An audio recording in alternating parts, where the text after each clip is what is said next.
அனைவருக்கும் வணக்கம். கடந்த வீடியோலலாம் பார்த்தீங்கன்னா உங்களுக்கு 4 வகையான மண்டலங்களை பற்றி பார்த்தோம். அதாவது என்னென்னு சொல்லி பார்த்தீங்கன்னா எலும்பு மண்டலம், தசை மண்டலம், செரிமான மண்டலம், சுவாச மண்டலம்லாம் பார்த்தோம். இந்த வீடியோவில் வந்து பார்த்தீங்கன்னா ரத்த ஓட்ட மண்டலம் அப்படின்னா என்ன அப்படிங்கிறத பற்றி பார்க்கலாம். நமது ரத்த ஓட்ட மண்டலம் இதயம், இரத்த குழாய்கள், ரத்தம் ஆகியவற்றை உள்ளடக்கியது. 3 பாயிண்ட் பார்த்துக்கோங்க.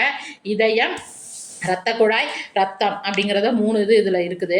அதாவது இது நமது உடலில் உள்ள சுவாச வாயுக்கள், உணவு சத்து பொருட்கள், ஹார்மோன்கள், கழிவுப் பொருட்கள் போன்றவற்றை கடத்துகிறது. உடல் வெப்பநிலையை ஒரே சீராக வைக்கவும் உதவி செய்கின்றது.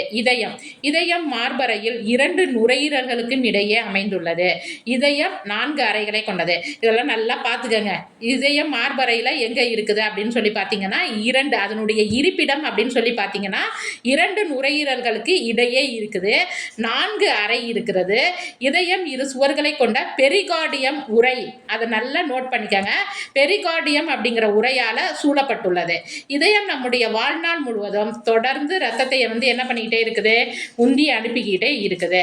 அப்ப இரத்த குழாய்கள், நமது உடலில் 3 வகையான இரத்த குழாய்கள் இருக்குது.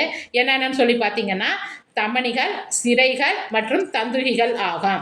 அப்போ இவைகள் மடிய வலைப்பின்னல் போன்ற அமைப்பை ஏற்படுத்தி அதன் வழியாக ரத்தத்தினை எடுத்து சொல்கின்றன. இதில் தமனினா எந்த ரத்தத்தை எடுத்து போகும், சிரைகள்னா என்ன ரத்தத்தை எடுத்துகிட்டு போகும், தந்துகிகள் என்ன வேலைகள் செய்யும் அப்படிங்கிறத பற்றி இப்போ அதாவது இனி வரும் வீடியோக்களில் நாங்கள் தொடர்ந்து கொடுத்துக்கிட்டே இருக்கிறோம்.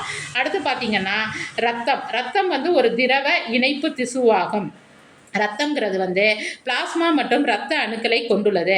இரத்த அணுக்கள் 3 வகைப்படும். அதாவது இரத்த சிவப்பணுக்கள், இரத்த வெள்ளை அணுக்கள், இரத்த திட்டுக்கள். இதை கொஞ்சம் நல்லா எல்லாரும் என்ன பண்ணி வச்சுக்கோங்க, பார்த்து வச்சுக்கோங்க.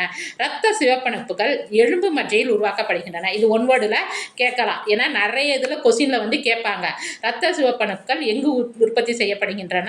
எலும்பு மஜ்ஜையில் உற்பத்தி செய்யப்படுகின்றன. நன்றி, வணக்கம்.